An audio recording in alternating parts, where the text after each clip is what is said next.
Hey, English 240 students.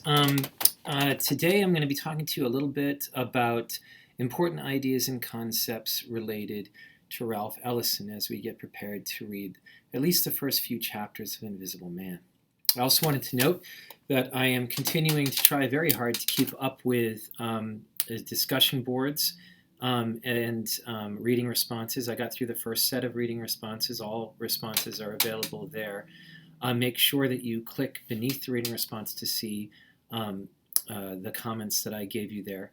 And I've also I'm sort of caught up with discussion boards, but that only means that I have to get to the next batch. And it takes a little longer on the weeks when we have both reading responses and discussion boards due at the same time. You're going to see a bit more lag in me being able to get feedback down to you, but I really do try hard to get it everything back to you in terms of feedback within a week. All right, so Ralph Ellison. What do I really want to talk about with Ralph Ellison right now? Well, there are a couple really important ideas. In Change the Joke and Slip the Yoke, which is one of the articles I had you read for this, Ellison talks about this idea of the trickster figure. And what he's really trying to get at is the African American's place in American folklore, which quite oftentimes is actually white folklore, as the African American represented in it. The idea, and he's really trying to get at the idea of who the African American is represented in American culture.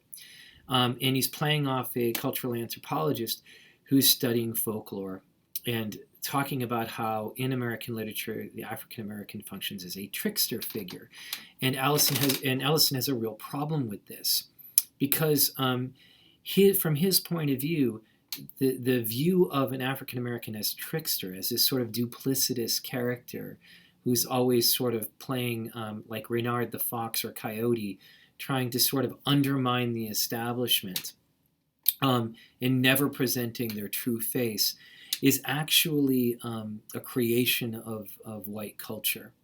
And he draws it right back to the idea of minstrelsy, which was, I'm not sure how many of you have any experience or knowing what minstrels are, but the minstrel show was particularly popular all over America in the early 20th century, but had legs, lasted probably until the 1940s, even possibly later than that. And in fact, we still see certain politicians very ill-advisedly donning blackface and then getting caught for doing it years later and having to explain how and why this isn't racist when it clearly is. And here's why it's racist. Minstrelsy, for the most part, was a bunch of white men covering themselves in blackface or shoe polish or and white gloves, performing in exaggerated stereotypes of African American behavior, and for the laughter and enjoyment of a crowd. And and ironically, some of the songs that still resonate to this day from it, like Camptown Races, which were supposedly representative of Negro music, were actually written by white people. So, and of course, what Ellison's pointing out here, which is important, is that almost always the people behind the mask were not black people. That the black mask was worn by white people. Now, there were some occasions where, is often the case by oppressed people who seek to take the tools of their oppressor to their own advantage, there were African Americans who would actually put on blackface and perform as minstrels as well, probably in a way to just kind of, if people want to pay for money for this, we can do it better. So Ellison has a lot of ideas for why white people did this and what it actually means.